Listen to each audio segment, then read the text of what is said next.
wheat bread. Yeah, we should have had someone like you coming on that last day at Pioneer School.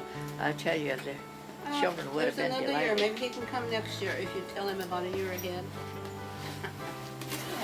Let's see. I think he'd like to do that, wouldn't you, Jack? Yeah, I would do that.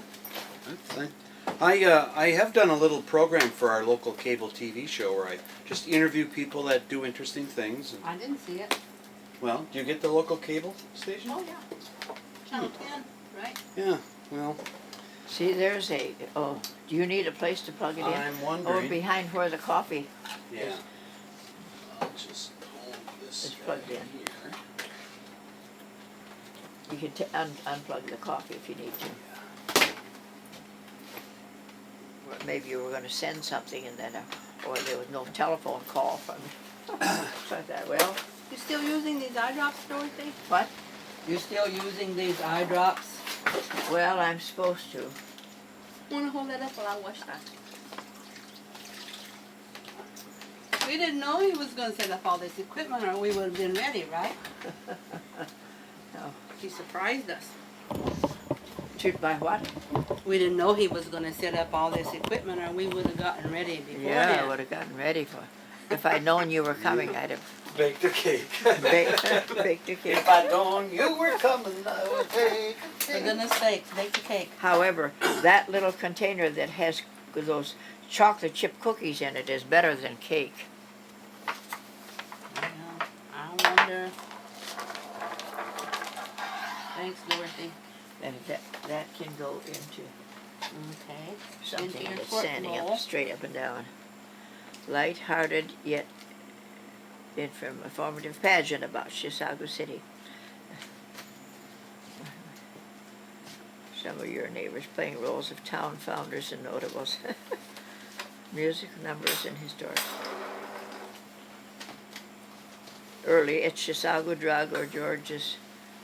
This won't be Dorothy has Or downtown, rocks and or it'd be books and standing in the back or Cats. perhaps standing in your field. she's a foster house for cats. Oh, Oh, She's I got two got there. a button, but what did I do with my? I don't know, honey. Let me I look think around. it should be up by my radio. I don't know. It's not. It's not there. Maybe along the edge of my table in here. Well, let me look, okay? You got to See give if me it's- 5 see if minutes and it's- maybe I'll find it. Okay. Ginny, what's my hair look like? Well, It's probably a mess. look at me and you'll see you. Our hair looks about the same. Fly away. Yeah. all right. I got a notebook here. I've got There were 4 of us, of the older one, of the 6 girls. There were 4 of us. We all had snow white hair like Dad. My dad, his hair was white by the time he was 35. So mine, when I saw my first white. Yeah. As You know I what? I said. just realized something, Ginny. This refrigerator is going to make too much noise. I think we're going to have to relocate in the other room. That's okay, we can do that. Well, we can unplug it. Well, Yeah. Oh, you know, I think we could probably get better light in the other room. oh, better So, light in yeah. there. So let's Yeah. just. Can I sit up at this Okay, table, Jay? start over there. Townhouses. Where did your daughter get this tablecloth? Mexico? Or Peru? Oops, that's a needle. Ooh, there's a It's stuck, I can't get it out.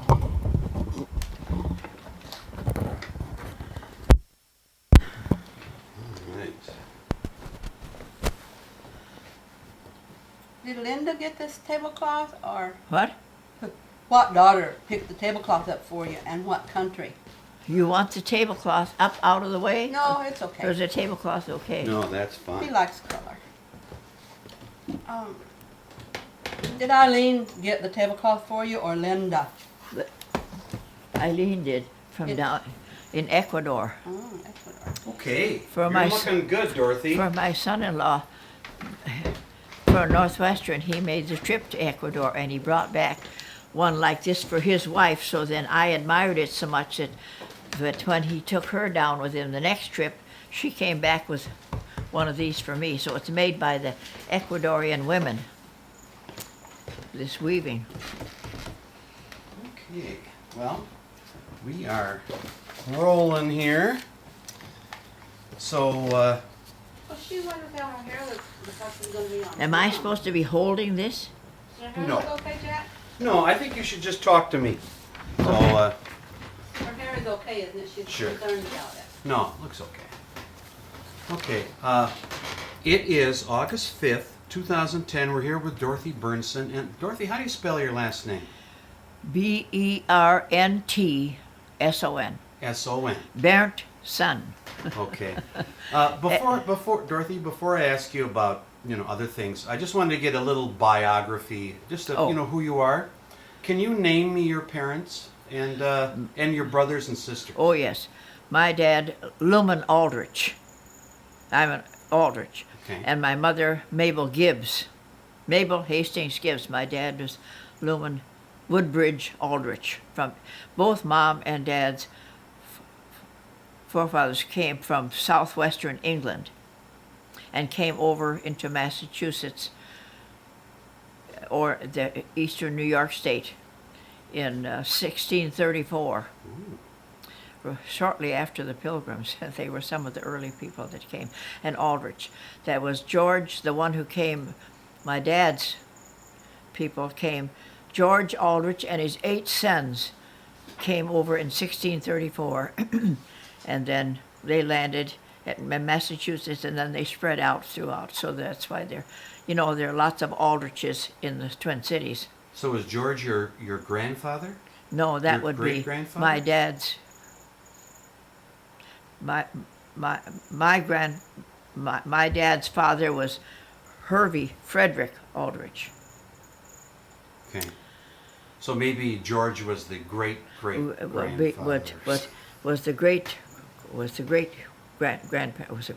Great grandparent. Well, if that was in the 1600s, that's a lot of great-greats. Yeah.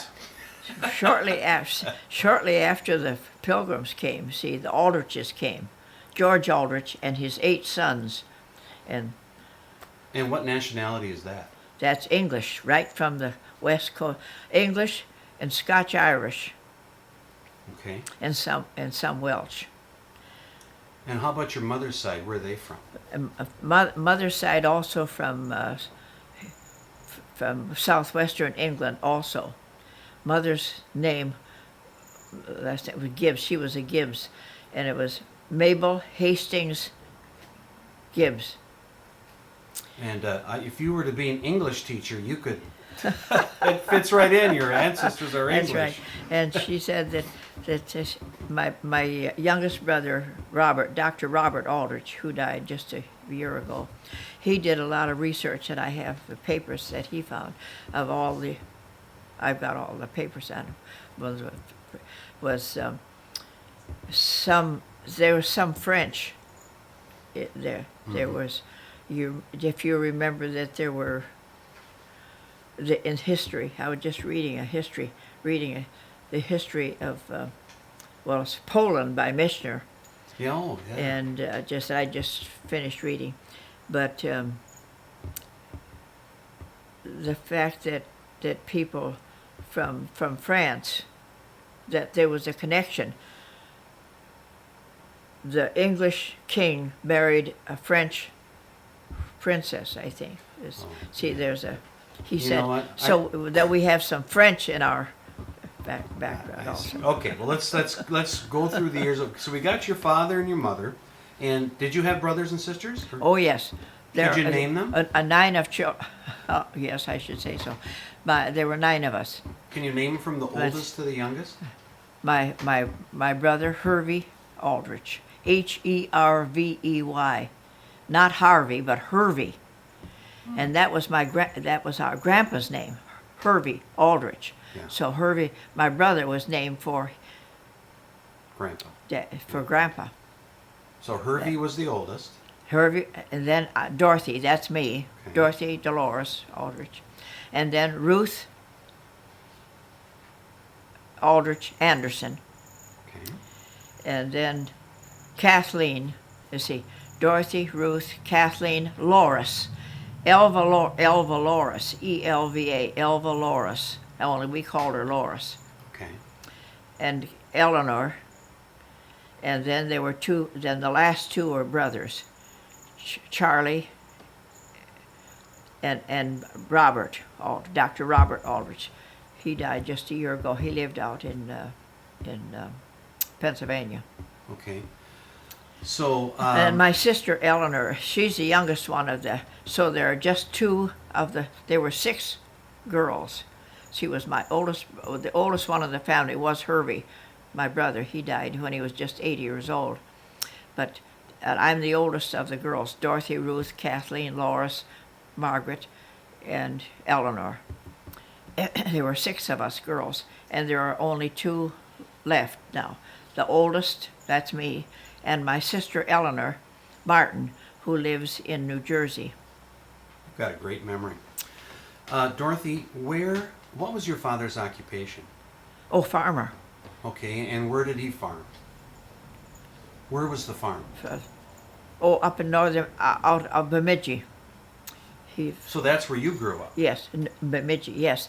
I attended the little Eccles Township School, and then I went on to high school, and then to college. So I'm a graduate of Bemidji. It was, at that time, long ago, it was State College. Now it's one of the universities. It's Minnesota University at Bemidji. Yeah. So when your father farmed, was he doing like cattle, or was it dairy, or was it more crops? We always had cows so that we had milk. And then when there were calves, there was veal. He could sell meat, or there's a time when he sold milk. And yeah. And now let me just. But he farmed. He had 100. What is it? 100. What would it be? 120. No, he had a very large. 180. He had 320 acres, I think it was. And then when my youngest sister Eleanor wanted to go to nurses' school, Dad sold a quarter, the east quarter, to get the money to send her to Swedish nursing. Yeah. Swedish. Swedish. Now, were you guys Lutheran? No. What religion were you raised in?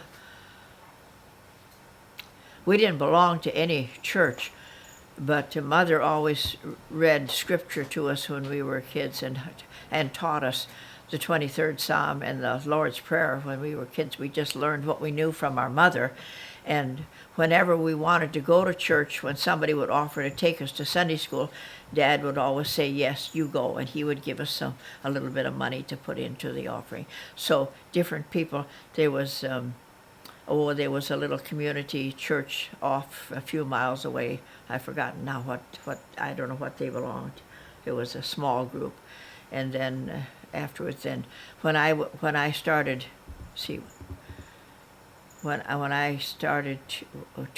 college, when we started high school, we lived in Bemidji. I mean, we girls, there were 2 of us. My sister Kathleen was a very precocious student. When I was an 8th grader and getting ready to take the state board exams, she was so capable that the teacher put her name down so she should take them. So my sister Kathleen, the 3rd one down, she and I took the state boards and passed. So we went on to high school together. How do you spell Eccles, the name of the township you were in? Spell what? Eccles? Oh, Eckles. Eccles Township. Mm-hmm. Okay, and how far out was that from where Bemidji is today? We walked a mile when we went to school. Okay. Now, your first school, was that a one-room school? Yes. So I understood you were doing a historical reenactment of that. Buena Vista, north of Bemidji, Buena Vista. That's where I was hired to teach that one-room school. And I had, let's see, 30. Well, let's get to that later. Yeah. Okay, so right. As a young girl, you went to a one-bedroom school, a one-room schoolhouse. What I loved going to school. I always loved my teachers. See, now when I was 5, my grandmother and grandpa, who always lived close to us, or when we moved to New York State, to out of Horseheads, north of what's that one on the close, Elmira, north of Elmira. Horseheads was our address, and so from the time I was 5, so I started school in New York State. Oh. See, first grade. In the first grade he went. There was, I think I was 5 when I started. And I didn't ask you, when were you born? What's your January 15, January 16, 1915. birthday? Okay. All right, January So that 6th. makes me 95, halfway to 96. I'll be 96 years old next January. Well, you're in great shape for someone your age. Yes, Congratulations. You know, I am very good health, and I'm very grateful. And somebody said, what do you attribute your good health, your age? I said, well, you start with the right parents, because I know that what I inherited from my dad and mom was a strong constitution. Mm-hmm. And then we lived on the farm, so that meant we worked. We were outside most of the time. If we weren't playing, we were working, because Dad had us. We planted gardens. We hoed, we harvested, and then we worked in the fields with him. He had me. The last thing I remember I did, he was bringing in the grain. No, he was bringing in the last load of hay from the hayfield, and I could ride the mower too and drive the horses. You know, he had us doing all these things, and then he had me up on the stack. So the last haystack that he put up, I placed it, and he told me I did a really good job. He said it only leans a little bit. Well, that's why you became independent and self-sufficient, because that's you right. learned those tricks. Oh, we did. I loved to do things with Dad. It wasn't work. If he wanted us to weed the garden, that we did it because Dad wanted us to do it. It sounds like he treated you kindly. Oh my goodness, it was. And then on weekends, he would load us into the Model T Ford, and off we would go with our pails, and for fruit, because he knew where all the fruit grew, all the berries. There were June berries, and Mother cooked that with rhubarb, so that, and she canned. Mother, I don't know where Mother learned to do all the things she did, because she was one of just 3, and her father owned a store, so she learned fast. Yeah. But we learned from Mother, and when they were wild strawberries, we picked strawberries. Now I can remember seeing us sitting around the kitchen table, hulling strawberries, and then when we had a job like that, then Mother would tell us stories. So one that I remembered was the, let's see, what's that one? The witch that Hansel and Gretel. No, there's Hansel and Gretel, but there's the one where the boy that rides on the back of the white goose of the gander. Oh. The Wonderful Adventures of Nils. Okay. Nils, Nils. He got to all over the. So the king of Sweden had authorized this writer to dream up a story that could be taught to all the children in Sweden, that would teach the geography of Sweden. Oh. And so, do you know that the story of Wonderful Adventures of Nils? And I've forgotten now. It's the author of it is a very famous Swedish writer. Now I can't think of it. And Well, it's not Moberg, is it? no, Okay. no. He Yeah. came here. This is a woman. Okay. Well, now that's an interesting twist because I'm looking for something for you to do in this play, and that, I'm just thinking of the Wonderful Adventures of Nils or whatever it is. Yeah, Nils, yeah. Yeah, I'll have to look that up. Dorothy, now, did you say that you lived in New York for a little bit as a Oh child? yes, when I was 5, Grandpa and Grandma, Did they have a farm in New their York? name was Fort. Okay. Grandpa was Hervey Fort, Okay. and Grandma. That whatever Grandma decided, see, Grandpa and Grandma always lived near or with my dad and Mom. If it was a big, where we lived in northern Minnesota, we lived in a frame house, and Grandpa and Grandma lived in a cabin right close by. But when we went out, then when Grandma was not well, she wanted to go back to New York State, Chemung County, that was the county we came from. Okay. That she had come from. And it was where she wanted to go back, so she was sure she would get well. I've thought many times, I wonder if she had cancer. Yeah. So she said something about kidneys, and that she wanted to go back to New York State because she thought she could get well when she got back there, where she came from. So we went, got everything packed together, and they had a big sale, and my dad had one brother, Bernie Aldrich, and Uncle Bernie. Then when everything was sold, Grandma Aldrich handled all the money for both herself and Grandpa, and for my dad and mother. Nice. And she didn't like my mother. She was mean to my mother. My aunt told me about that later. She said she was nasty to my mother. She hadn't liked it when Dad married my mother. Mother was a teacher. Yeah. Oh, those teachers. Did you actually pull up stakes and move, or was it just temporary?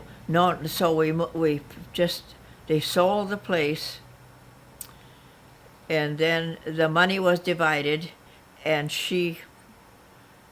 Uncle Bernie and Aunt Mildred had lived in the building close by, and Grandpa and Grandma always lived either with us or close by.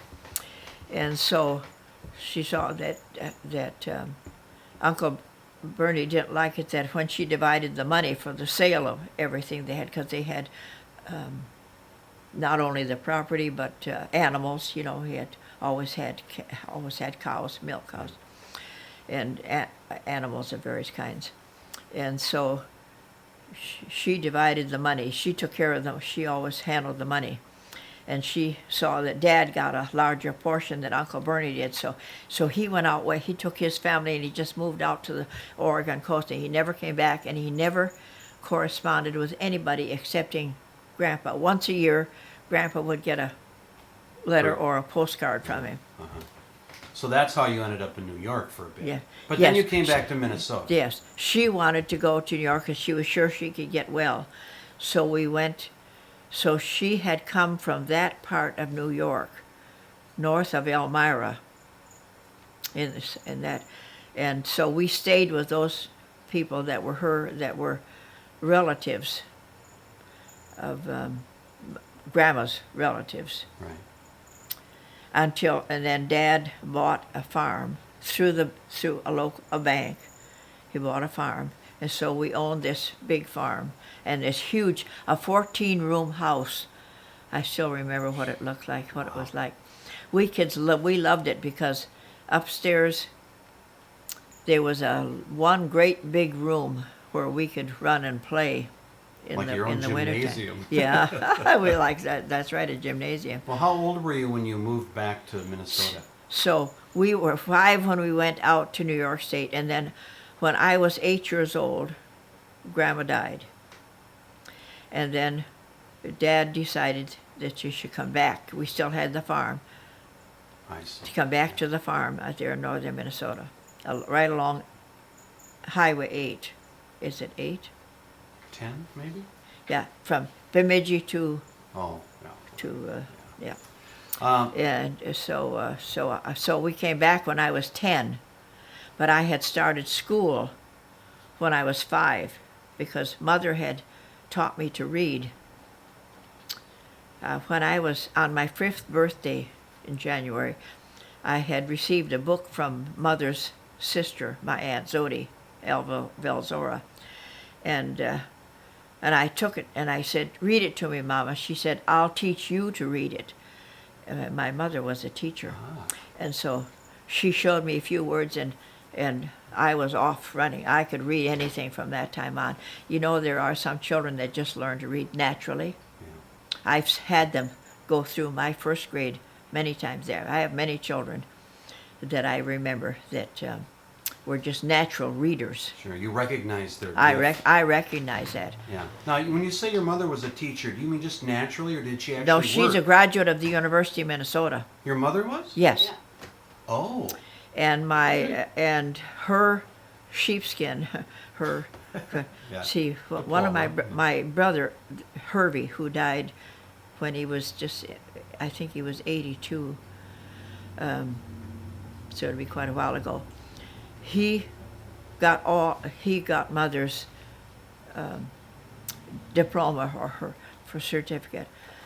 So, but I have some papers in my file that, but I don't know whatever happened to him. Somebody in the family, because my brother had 4 sons, and I'm very, very fond of them. We're all good friends, and I should ask Brian if he knows. Brian Aldrich lives way down the southeastern corner of the state. He teaches at the university at what is it? Right down in the corner of Minnesota, southeast corner. Fairmont? Not No, Fairmont. what's it? Well, Winona. Oh, okay. Winona. That He's a teacher. Well, you know what, speaking of families and stuff, let's say, okay, so you graduated from high school, Yes. and then you went to the community college, which is a university, or... It's now it's a university, but it was Bemidji State College at that Right. time. Did you do 4 years in college?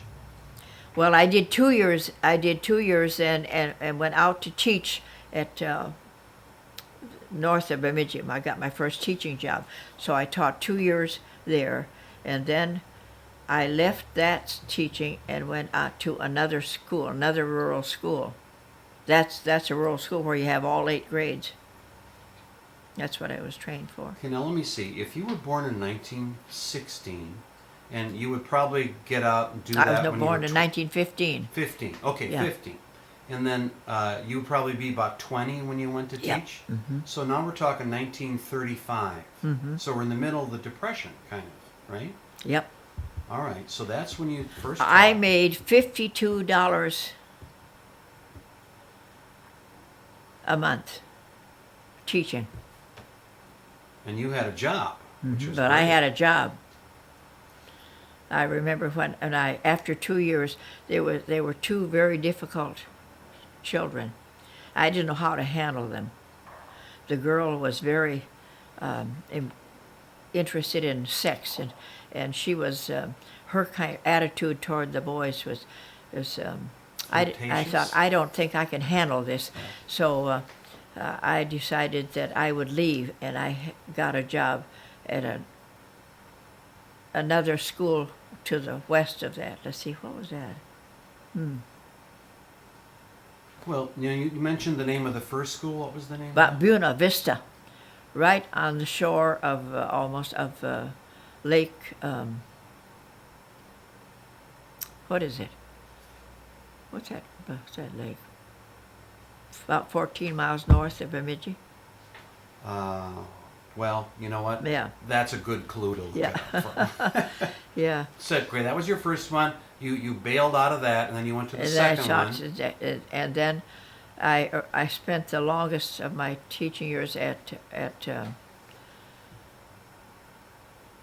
what's it? Hill. See, what is it? Isn't that funny how these? I should in my mind I should spend time going back over these, remembering names. Well, you're Pine- digging right now. This, So. Yeah. Can you describe what the classroom kind of looked like? Oh, a great big building.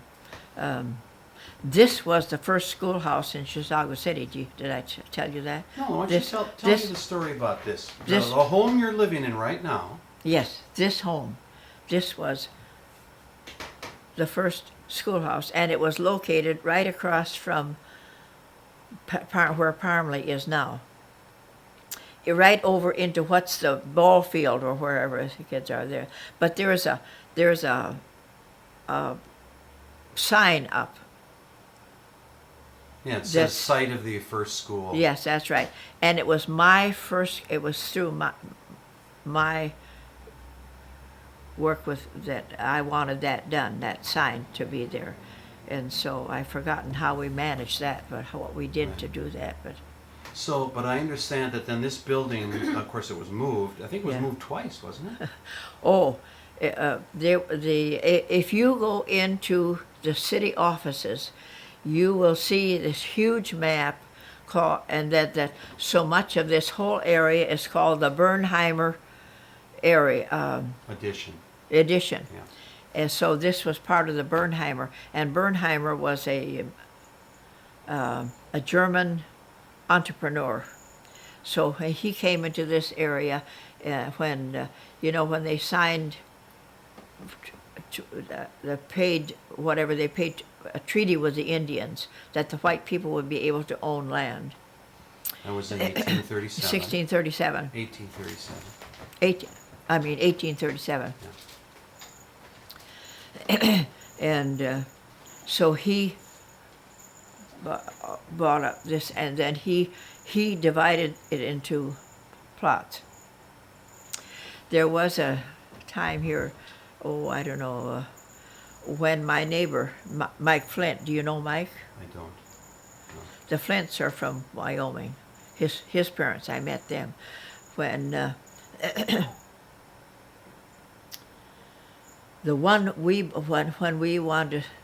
I was hired over when I had been teaching out in Spokane, Washington, teaching second grade there.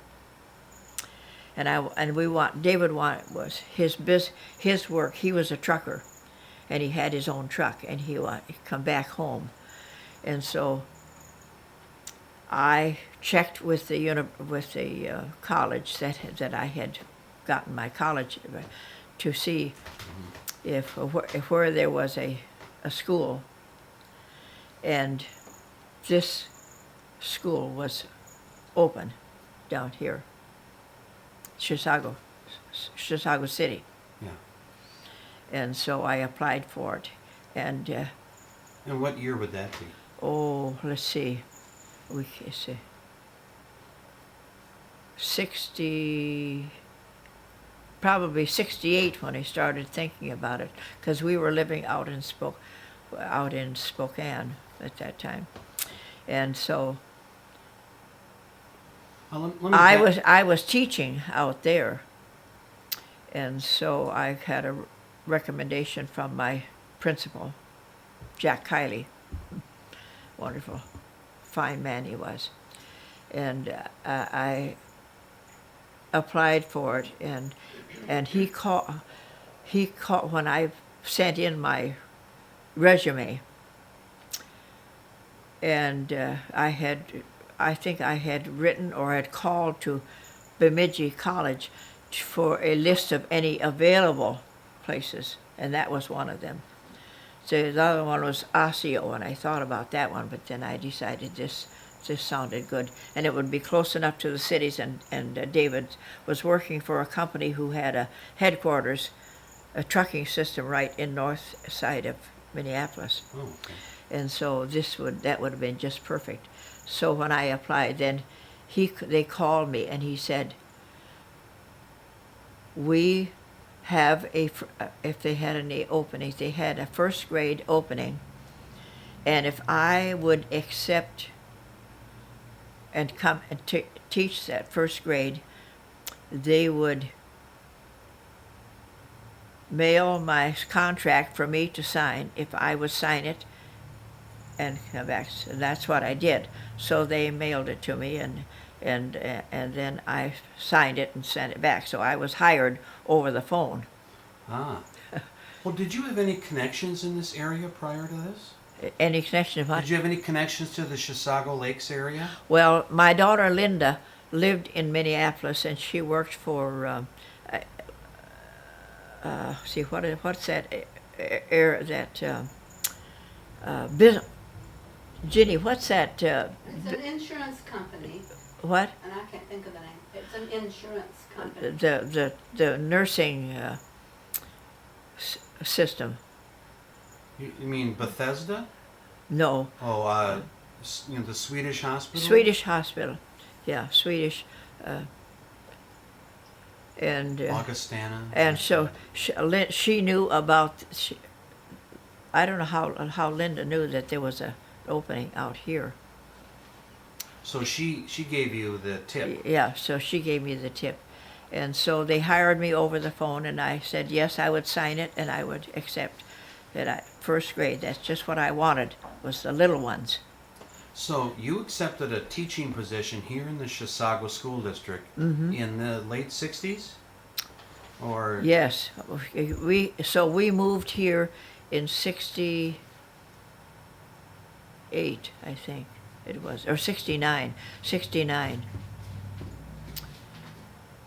Because my husband was trucking, and that was fine with him, because I wanted to be on the north side of the Twin Cities because of his trucking business. And so, see, he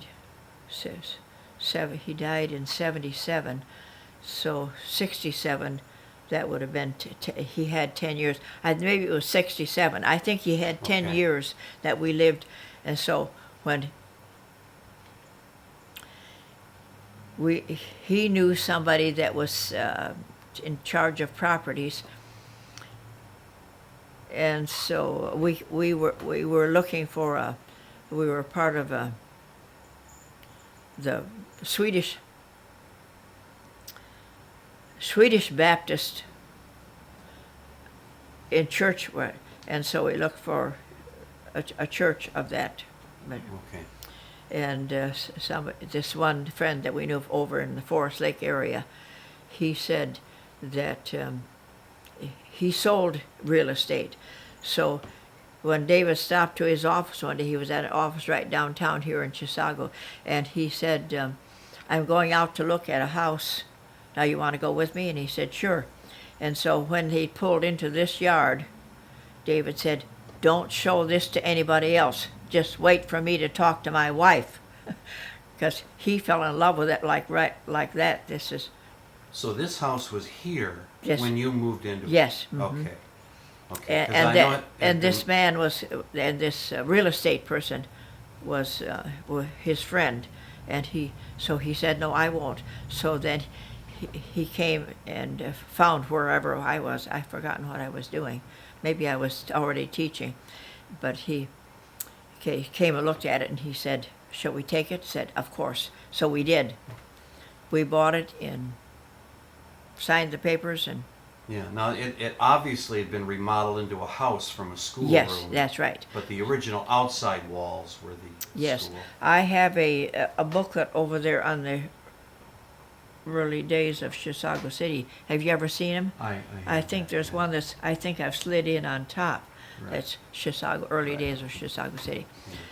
But this was this Bernheimer. Then he had bought up all this. You can see this in the offices on the wall. They show how much Bernheimer owned. Oh, he owned everything.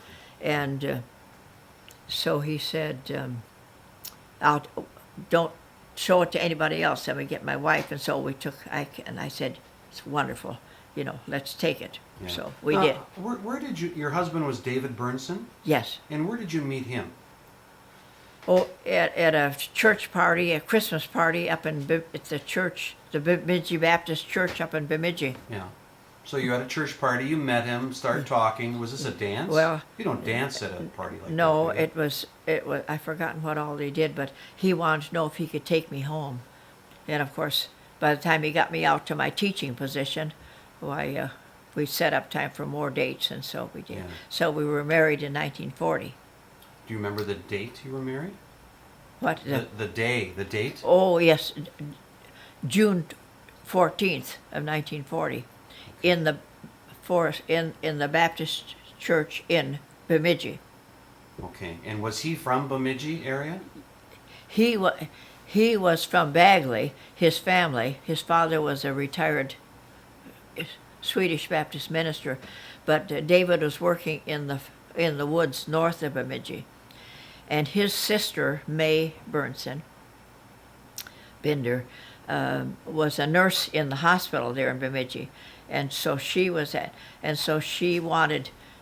in her mind that I will get those two together and maybe that will work out, which it did just the way she wanted it, because he took me home and we dated from that time on. Then we were married in 1940. Now, did you have children? Oh, yes. And what could you name them, please? Lorene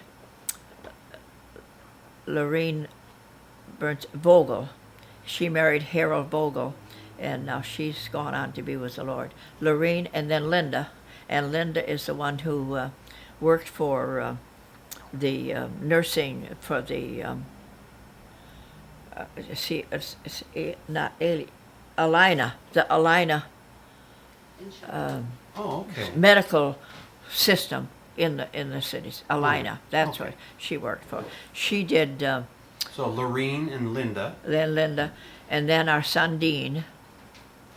He was born in 1946, and then Lois, and Lois married Mark Bourne, the Bournes from Bemidji, Minnesota, and Lois and Mark lived in Alaska for 30 years, but now they live down in Houston. Her job got moved. She worked for Chevron Oil, and so now they live in Houston.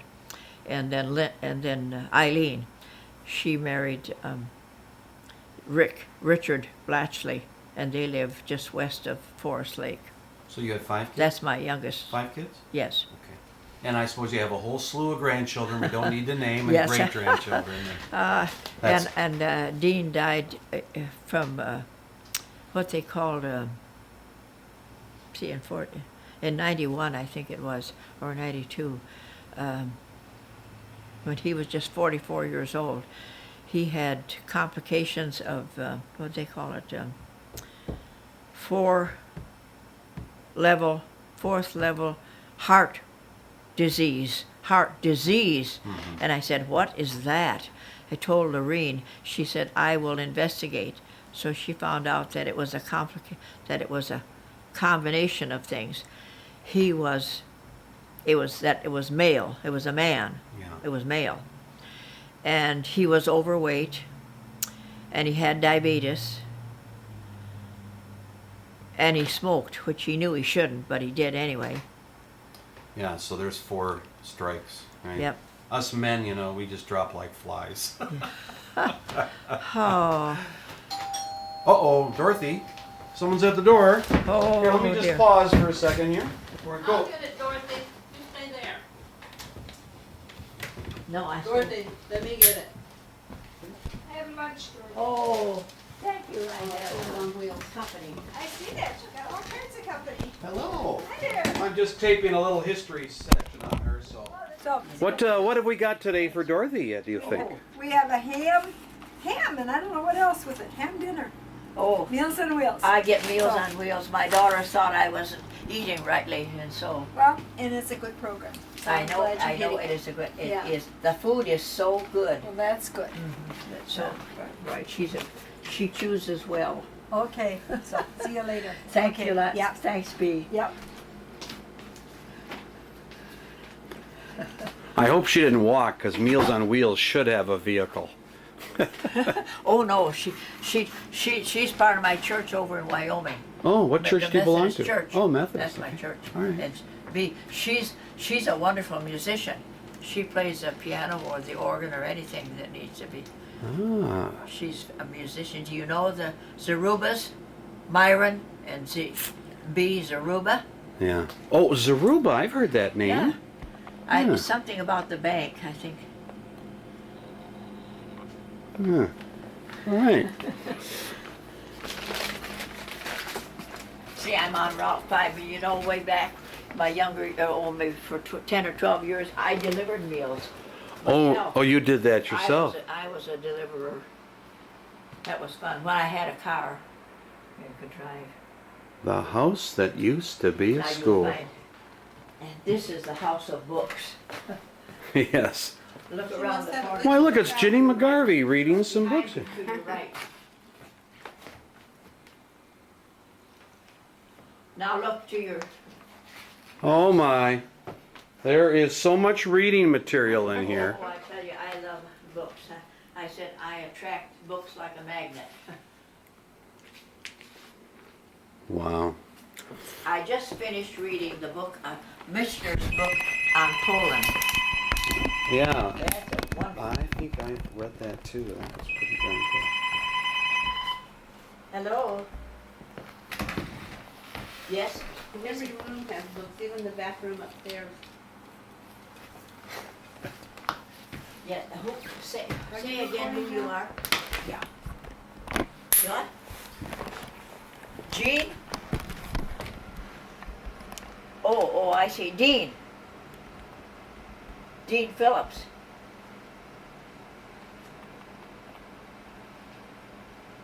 Oh, well, I have company here and I don't have time to talk now. Call a few days from now. Bye-bye. Well, you took care of them quickly. Republican Party, I know if they want me to give, and I don't know if I'm supposed to be giving. I tell you, my youngest daughter, my Eileen, she is my bookkeeper. She's my confidant. And I depend on her to help me to decide what I should do, because I have not only Social Security, but I have teacher's retirement. Yeah. I see all the time I was teaching, I pour money into teacher's retirement. So that's my income. Sure. My mother's a music teacher with Minneapolis Public Schools. Oh. She's 87 now, and she's had a wonderful pension from them. So, good thing teachers are prepared, you know. Yes. You probably had Horace Mann too for insurance. I'm glad. I'm happy that I put in as much money as I did, and sometimes I thought I could have put in more. Yeah. You know, sometimes I went on some trips to visit my sisters or some family. I want to talk about some of the history now. So you actually came here in '67. Mm-hmm. You're thinking, and so you don't really remember the really early days around here, but you came in and you started teaching first grade. And what building were you in at that That time? were down there, but now there were about 3-4 buildings down there now, but they were just the one single building. If you drive down to where the primaries are, Yeah. and I think it's only kindergarten, first and second there, I think, and then I think third, fourth, fifth are over in Lakeside, and then of course there's the one out in Lindstrom. Well, now, was that building there? In a smaller That version? single building. Oh yes. I mean, Just- they expanded it since you Yes, worked they've there. expanded. Oh my goodness!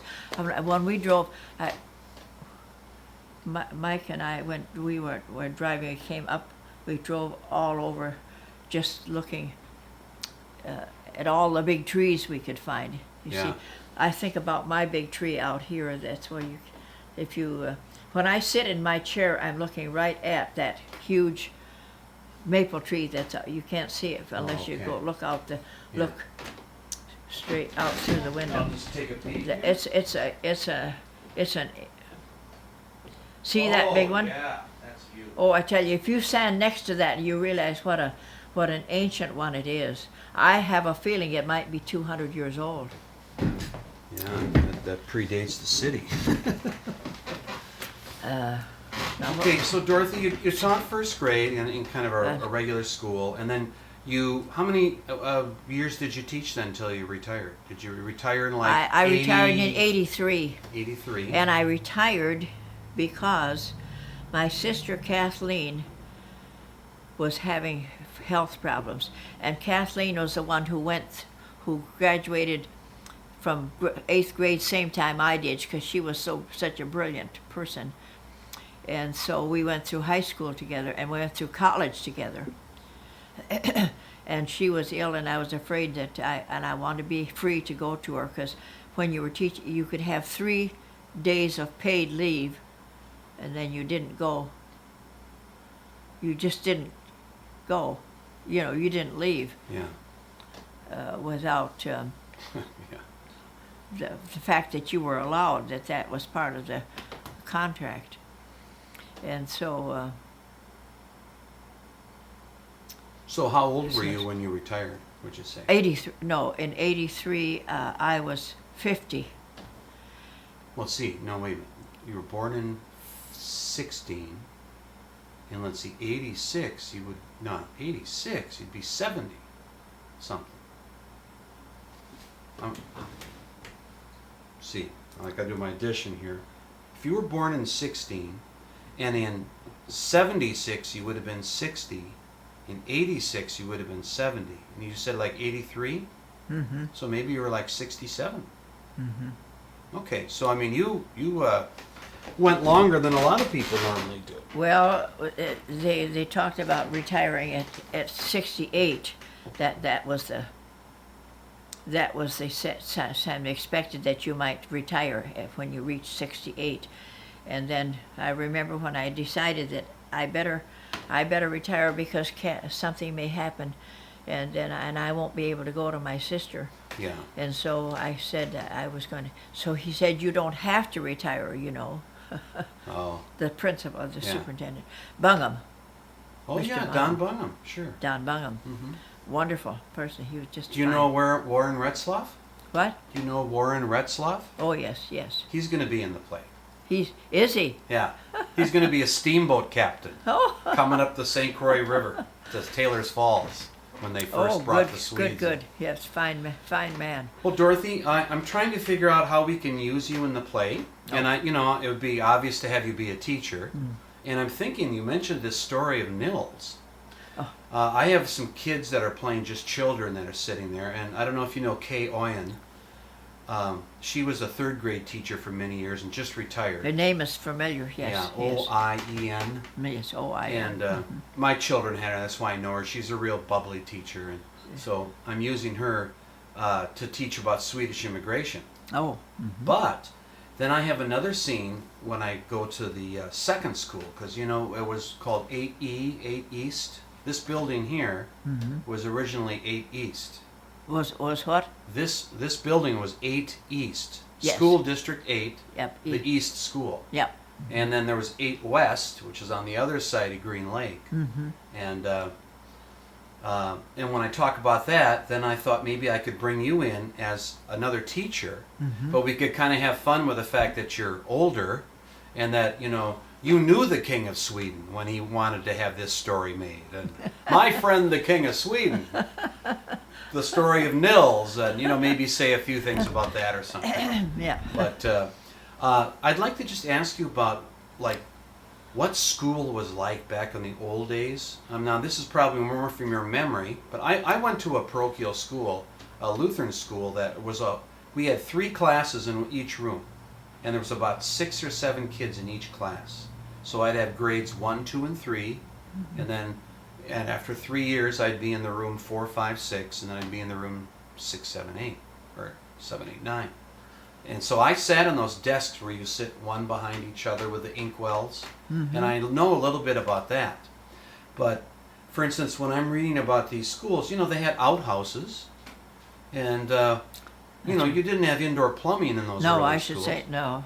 And did they have chalkboards, and Oh yes, indeed, we did have chalkboards, and I have a lovely big piece of slate chalkboard out there that my friend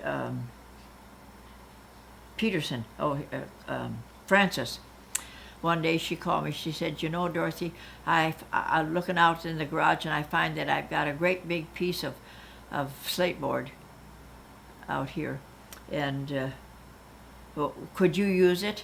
And so I asked John Johnson,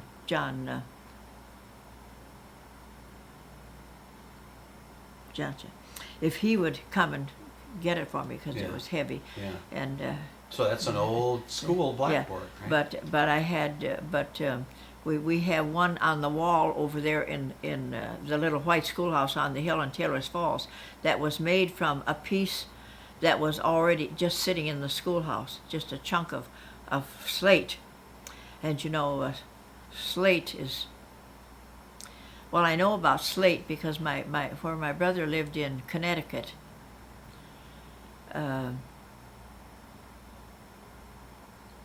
They used to quarry it there. Probably. yes, the quarries there. Yeah. And Well, Dorothy, let's talk about Taylor's Falls and this. What did you do with this one-room school business? I've heard that you did some reenactment of one-room schoolhouses in Taylor's Falls, or what was this? Well, they asked me if I was asked if I would take the teaching in the summertime of a school of old-time country school, all the children in the building, and I said sure, I would.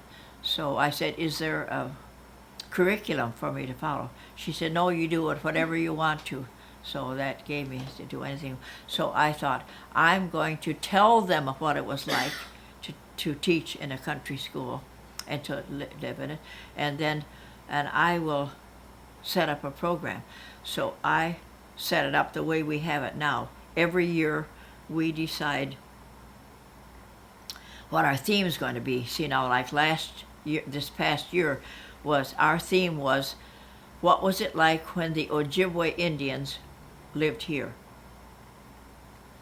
Before that, we had where did the year before was, where did everyone when the pioneers came into this area, where did they come from and why did they come? Oh, that was interesting. We're dealing with that in this play that you're going to be in. What? That's what's part of this history pageant. Yep. Is why the Swedes emigrated. Yeah, why they came. Yeah. And another one was when those people came up the river and got off, then what did they see? So that year was what was growing here. What did they find here? And Vitalis, I would say, what's his name? Vitalis, he Wade? I think it was Wade. I don't know if that's right or not. Yeah. He thought he knew what was growing along the river. That's right. He's a master gardener. Yeah. That Vitalis. Yeah. What was growing here, and so he grows raspberries, and so on the last day of that summer, he had little cups of raspberries, one for each one of the children. Oh, nice. Well, so when you were talking about what it was like in the old days, can you tell me a little bit? Just give me some highlights of it. I mean, you've got 30 kids, let's say, of all grades and ages in one room. Yeah, in one room. First thing I have to find out is if they've been in school before, what grade did they figure they were in? So when I came to this school, what did they? When it was up there, when it was my first time in, it was just simply to find out, have them sit down and see whether have a reader and see what they can read, and listen to them read and find out what do they know about mathematics, numbers, arithmetic. What do they know about arithmetic? So that I knew which ones, where they belonged. You could group them together. Yeah, I grouped them. Yeah. I grouped them together, and then if would always be some that had learned to read. For instance, right down at the end of this block, that house on that's Marilyn and Doug Rignell, and those two sons, Mark and Paul. Do you know those two? I don't. Well, Paul puts out a newspaper of some kind. I don't know what. Mark works in the cities, but those two were two of my first graders. And when Paul came into, I listened. He could read like a fast first grader. And so my job always was to put them in a group where they fit according to what they could do. And then I had games for if somebody's finished their reading, then they could do certain things. I had reading games, and also there were books to read. So a reward system of sorts. So that I had these games, and then for mathematics, I had one girl, I remember, I can't think of her name, but she went to the chalkboard, and I had put on the board a column with about 5 just set across, and about with a couple of feet of figures. And she walked up there to the board and she added those and put and added that in just no time. Yeah. She was sharp. Yeah. So then I knew that I had to provide something special for her and for my readers. When when he came to school to my first grade, he was reading the encyclopedia at home. Oh. Yeah. So then you can't put them in Dick and Jane. No. You ever heard of Fun with Bruce and Barbara? There was a primer like Dick and Jane. Oh. And my real name is Bruce, and my sister's name is Barbara. Oh, so And there you were. Here we are. Here's our little book, Bruce and Barbara.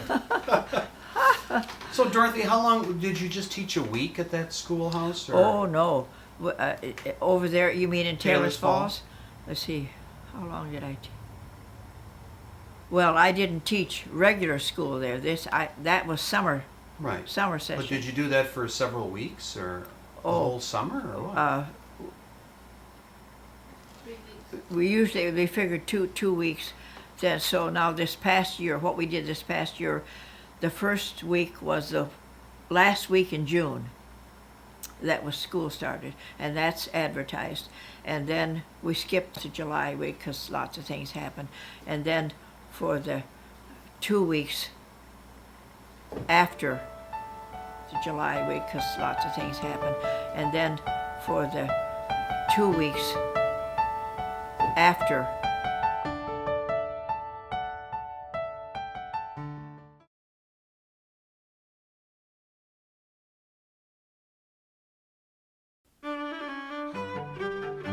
The first Chisago School District, number 8, was set up in 1859, and over the years, schools began popping up.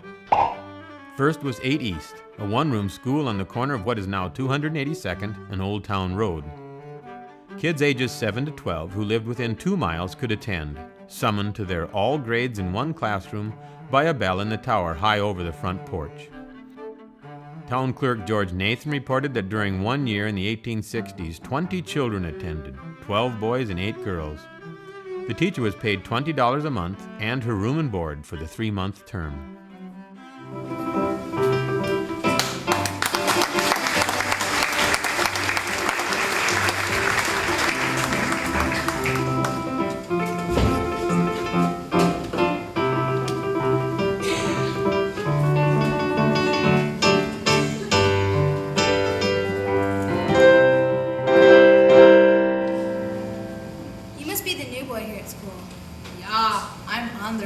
There's the teacher. She's sick. We're waiting for her substitute, Mrs. Berntson. Yeah, she's really old. I heard she taught my grandfather. And George Washington. There's the water fountain. Fountain? Are you nuts? This is the 1800s. You have to go outside to the well and use the pail. And if you're good, teacher will let you ladle out the water for everyone to drink at lunchtime. Oh, lunch. How's the cook? What cook? You bring your own lunch to school when you walk through the snowdrifts. Yeah, and you better dress warm. This one-room schoolhouse can get mighty cold in the winter. Where's the bathroom? What bathroom? Gee, what planet are you from? You have to go, the outhouse is 500 feet away, over there. Yeah, it's just a one-seater. And don't forget to bring the Sears Roebuck catalog. What for? Ew!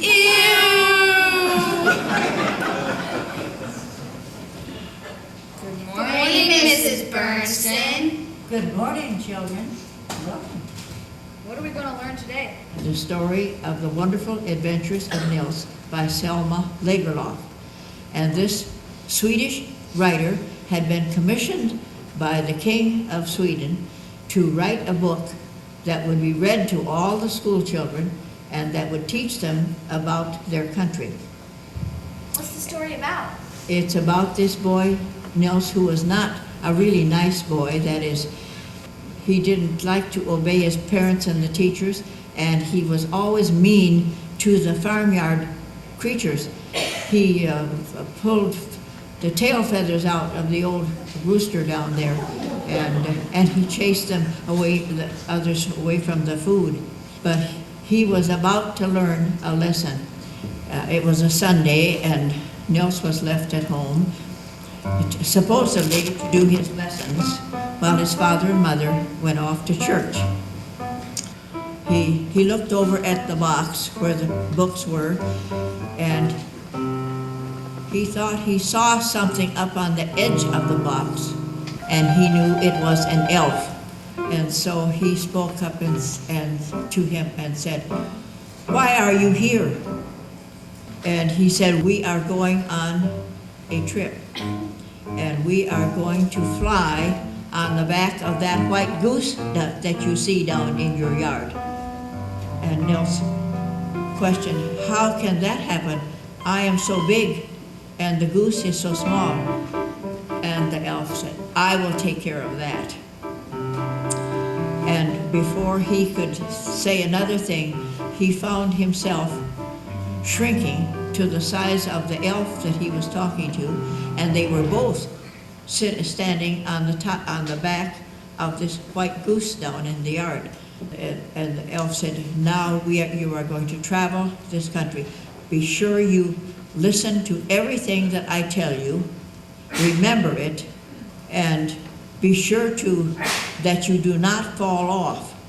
You must hang on tight to the feathers of this goose, because there is a fox down below, and he knows you are up here. Now, he would not want to swallow me, but he would love to gobble you up if you should happen to fall off. So don't fall." So Nils grabbed on tightly to the feathers, and then the elf said, "Let's go." And the goose spread her wings wide, and they were in the air. He said, "Will I always have to stay this small? Can't I have my own size back?" He said, "When you learn to be obedient and to be kind to all the creatures, then you will be a proper size."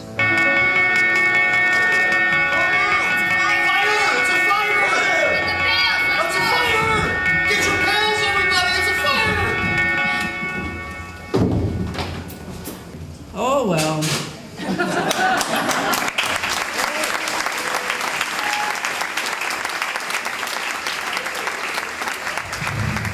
Dorothy Berntson, everybody. Dorothy Berntson.